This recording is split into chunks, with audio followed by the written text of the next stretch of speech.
On va passer au top 3 de nos gérants. Maintenant, la meilleure perte de l'année, c'est toujours pour Louis de Montalembert. La meilleure perte de l'année jusqu'ici, c'est le président de Pléiades Asset Management, plus 56,3%. Qu'est-ce qu'il a en portefeuille, lui? Il nous avait recommandé Lizzie, Jacquet Metal, Palfinger ou encore Lotto 24. Donc voilà pour Louis de Montalembert, toujours premier. Deuxième, Jean-Pierre Gaillard d'Erasmus Gestion, 24,8%. Thalès, Seb et Eiffage. Il résiste, le papy, là. Il veut pas lâcher. On lui dit ça à chaque fois, il lâche rien. Et le troisième, Christian Cambier, gérant de Focal, 24,6%. Il nous a recommandé EDF. C'est la revanche des papys. Air France ou encore Shangri-La. Il avait bien insisté sur Shangri-La, Christian Cambier. Voilà pour le top 3 des gérants. Jérôme, vous nous aviez conseillé GTT, ça marche très fort. On a gagné près de 27%, on garde. Je pense qu'il peut y avoir une OPA par un constructeur de naval coréen. Oui. Vous avez une info d'initié?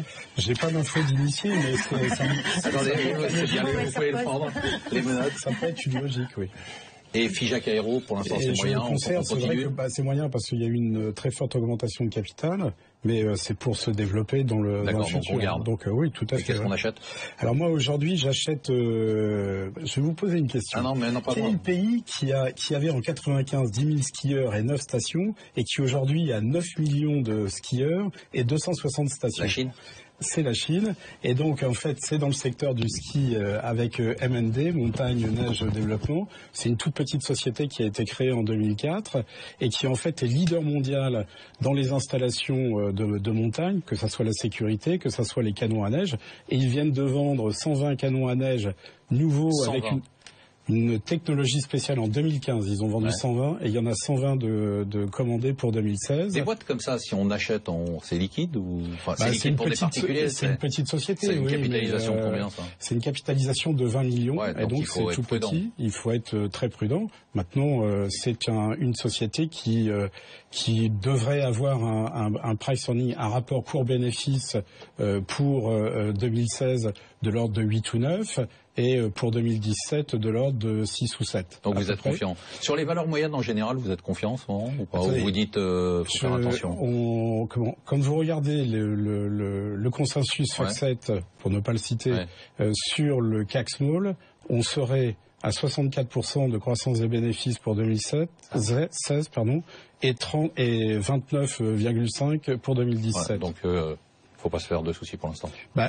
Si vous regardez la performance des valeurs moyennes ou des petites valeurs depuis un an, en 2015, ça n'a pas été toujours facile à certains moments, et donc il peut y avoir des rattrapages, oui. Alice, vous nous recommandez d'acheter Atos. Alors Alice, elle nous avait recommandé Reckitt Benckiser. Voilà. Et ça marche plutôt pas mal. Même ça a été rebaptisé RB, et ça marche bien. On garde ça. Ah oui, on garde et ça marche bien. Ils ont publié de très bons résultats. Et très bien. Allez, on garde. En hausse. Et donc aujourd'hui, maintenant, Atos, alors ex-Atos Origine, alors bon nombre d'entre nous connaissent, Atos, ils font une société française. C'est Thierry Breton que vous aimez bien. Ah, j'adore, évidemment, c'est pour ça, sinon je ne serais pas permis évidemment d'en parler. Les petits cheveux frisés, tout ça, ça vous... L'ancien ministre de l'économie. Exactement. Regardez, elle devient toute rouge. Ah, c'est ça, oui, c'est Thierry Breton, bon, forcément. Alors que vous avez Christopher Dembick. Oui. Franchement, en coiffure. C'est vrai qu'en coiffure. C'est 100 fois mieux la coiffure de Christopher que celle de Breton. Mais là, c'est Christopher que vous allez faire bouger. Il a été juste avant, c'est pour ça. Atos, donc c'est de l'infogérance. Donc vous savez, c'est du service pour les entreprises plutôt informatiques avec deux types de services, ce qu'on appelle de l'infogérance et puis aussi tout ce qui est produit dans le cloud, des services. Bon. Et ce qui m'intéresse chez Atos, c'est que c'est une société qui est quand même moins valorisée que toutes les sociétés du secteur, à peu près 30% de moins de valorisation que les autres, mais surtout, c'est une société qui croît et qui croît historiquement plutôt d'une manière ils font des acquisitions partout dans le monde pour acheter des parts de marché parce que le marché de l'infogérance n'est pas un marché particulièrement en croissance, donc pour gagner du terrain, il faut aller acheter des sociétés, ils savent très bien les intégrer, mais surtout là, les chiffres qui ont été publiés en début de semaine d'Atos ont montré aussi qu'ils font de la croissance organique, c'est-à-dire qu'ils parviennent à développer leur propre business. Vous faites bien ça, Thierry Breton. Il pourrait presque vous engager. Écoutez, le message est Thierry, si tu nous entends. Le message n'est pas.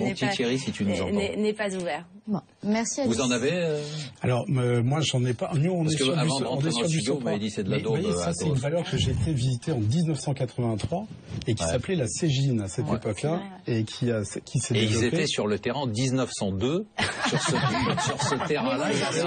Il y avait un moulin à blé. Vous vous rappelez, quand on se promenait là-bas en vélo?